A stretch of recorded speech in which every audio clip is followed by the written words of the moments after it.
Magandang umaga po sa ating lahat. Narito ang ating weather update. Ngayon na araw ng Lunes ay asahan pa rin natin na magiging maganda at maliwas sa panahon sa buong bansa. Asahan pa rin natin ang malinsangan na panahon. Pero may chance pa rin po ng mga isolated na mga pag-ulan dahil sa thunderstorm, lalo na po sa bandang silangang bahagi ng ating bansa.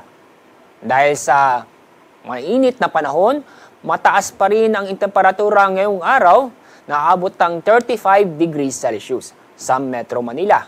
Mas mataas naman na 38 degrees Celsius sa Tuguegarao City. Sa Lawag, aabot po ng 34 degrees Celsius. Sa Baguio, 27 degrees Celsius. Dako tayo sa ibang bahagi ng ating bansa. Inyo makikita, sa Calayan Islands, aabot po ng 35 degrees Celsius. Puerto Princesa, nasa 34 degrees Celsius. Sa mga kababayan po natin, sa Metro Davao, ngayong araw, aabot po ng 34 degrees Celsius. Base sa ating latest image mula sa Himawari, inyo makikita, easterlies, ito yung mainit na hangin galing sa dagat Pasipiko, ang nakaka-apekto sa buong bansa. At yung mapapansin, itong makakapa na ulap sa may bandang south ng Mindanao o sa may south ng power line. Yan po ay ITCZ or Intertropical Convergence Zone. Kasalukuyan, hindi ito nakaka-apekto sa ating bansa. At wala pa rin tayong binabantayan na low pressure area o bagyo sa loob ng Philippine Area of Responsibility at din po sa dagat Pasipiko.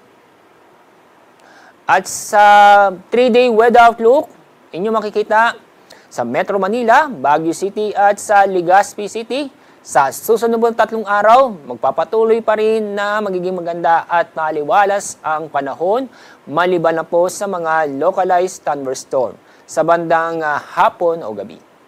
Sa Metro Manila, aabot po ng 35 hanggang 36 degrees Celsius. Sa Baguio, 26 to 27 degrees Celsius. At sa Legazpi City, 33 degrees Celsius. Dapat tayo sa Visayas. Sa susunod pong 3 araw, magiging maganda at maliwalas panahon pa rin, maliban lang po sa mga isolated o mga sandaling pag-ulan sa bandang hapon o gabi.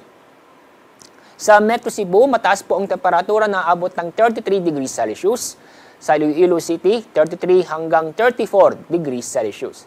At sa Tacloban City, inaasahan po natin na abot ng 32 hanggang 33 degrees Celsius.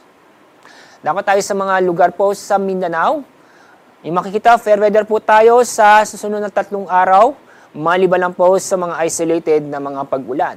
Sa Metro Davao, aabot po ng 33 hanggang 34 degrees Celsius. Ganun din po sa may Zamboanga City. Sa Cagayan de Oro City, abot po ng 33 degrees Celsius. Ang araw sisikat mamaya pong 5:31 ng umaga. Ang araw lubog naman sa ganap na 6:14 ng hapon.